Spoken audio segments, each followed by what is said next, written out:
Cerita tentang makhluk raksasa laut yang diceritakan oleh pelaut seringkali tidak dianggap serius.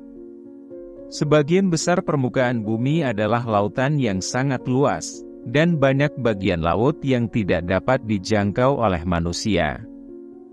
Apakah kelak laut akan membuka misterinya dan memperlihatkan isinya seperti dalam akuarium kepada para ilmuwan masih menjadi tanda tanya. Jika ini benar terjadi, kita mungkin akan melihat gua-gua laut ditempati oleh makhluk-makhluk yang hanya kita baca dalam buku-buku fiksi. Namun, saat ini kita hanya bisa membuat perkiraan tentang kehidupan laut berdasarkan sedikit bukti yang sesekali diperlihatkan oleh laut kepada kita. Beberapa tahun lalu, sebuah cumi-cumi raksasa sepanjang 15 meter ditemukan terdampar di Kanada, dan untuk memindahkannya, diperlukan sebuah trailer khusus. Para peneliti mengukur tentakelnya dan menyimpulkan bahwa ini adalah jenis cumi-cumi yang belum pernah dikenal sebelumnya oleh ilmu pengetahuan. Mereka menghabiskan banyak uang untuk meneliti makhluk raksasa ini di dalam air, tetapi ekspedisi mereka tidak membuahkan hasil. Tidak ada yang berhasil melihat cumi-cumi raksasa ini hidup, hanya yang sudah mati terdampar di pantai. Sejumlah pelaut pernah mengklaim bahwa mereka melihat cumi-cumi raksasa dalam keadaan hidup.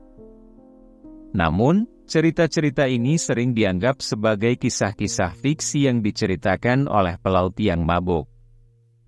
Kita tahu bahwa pelaut seringkali memiliki cerita fantastis, dan cerita tentang cumi-cumi raksasa merupakan salah satu contoh cerita yang dianggap tidak masuk akal. Pada tahun 1955,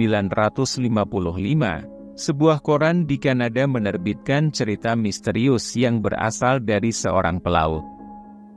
Kapalnya menabrak sesuatu yang aneh di tengah laut. Ketika kapal mendekati benda itu, pelaut bernama John Squires mencoba mengaitkannya, tetapi benda tersebut tiba-tiba mengeluarkan tentakel besar yang mengejutkannya. John Squires sangat ketakutan dan terjatuh di dek kapal. Dia terkejut dan wajahnya berubah pucat. Dua awak kapal harus membawanya ke dalam kabin dan dia tidak pernah melaut lagi setelah insiden itu.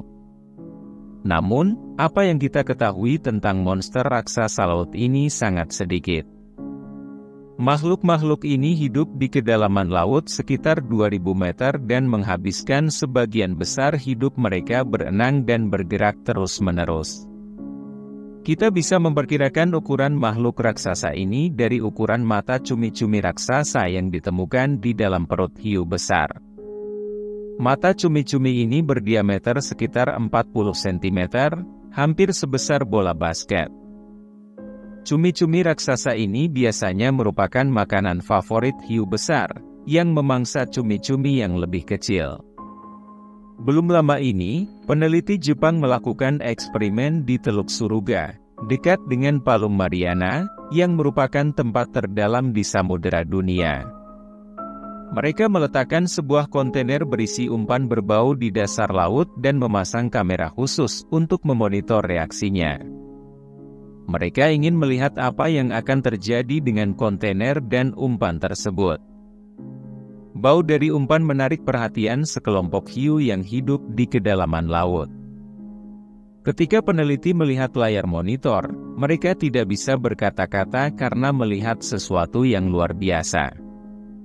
Hiu-hiu ini tiba-tiba lari menjauh ke segala arah, dan pada layar monitor mereka terlihat makhluk raksasa yang sangat besar.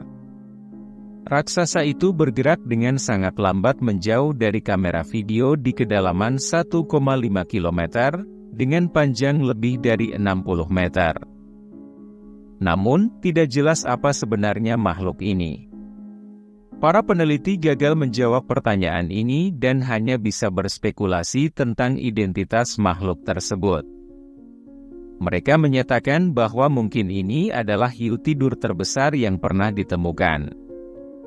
Orang-orang hanya tahu sedikit tentang hiu tidur ini, karena selama jutaan tahun mereka bersembunyi di kedalaman laut.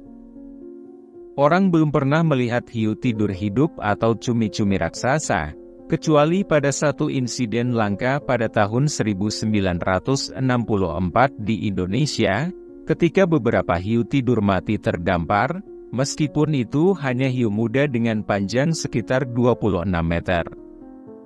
Sekarang kita beralih ke Danau Loch di Skotlandia, rumah bagi monster misterius yang dikenal sebagai Nessie.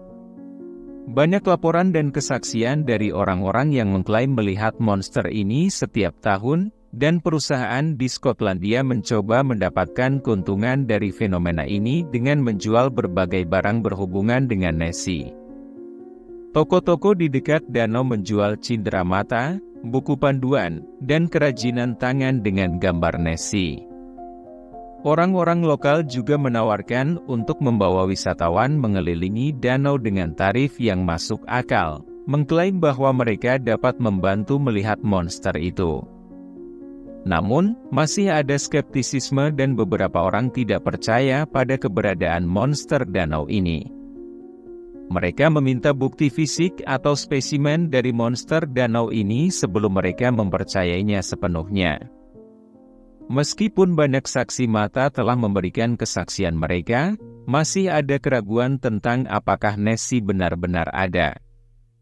Pada tahun 1966, seorang pilot dari Royal Air Force memberikan kesaksian bahwa monster Danau Loch memang ada.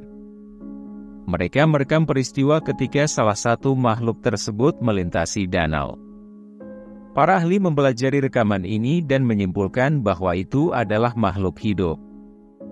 Gerakan monster tersebut membentuk pola huruf V di permukaan danau yang tidak mungkin disamakan dengan bongkahan kayu atau objek lainnya. Beberapa ilmuwan menduga bahwa monster Danau Loch mungkin merupakan plesiosaurus hidup. Meskipun tidak ada kepastian apakah kelompok plesiosaurus hidup di danau atau mengganggu para turis dari waktu ke waktu, namun teori ini masih menjadi pertanyaan terbuka. Mungkin saja makhluk prasejarah ini bertahan hidup dalam jutaan tahun. Ini adalah hal yang mungkin karena kura-kura, buaya dan hiu hidup di era yang sama dengan plesiosaurus dan masih bertahan hingga hari ini.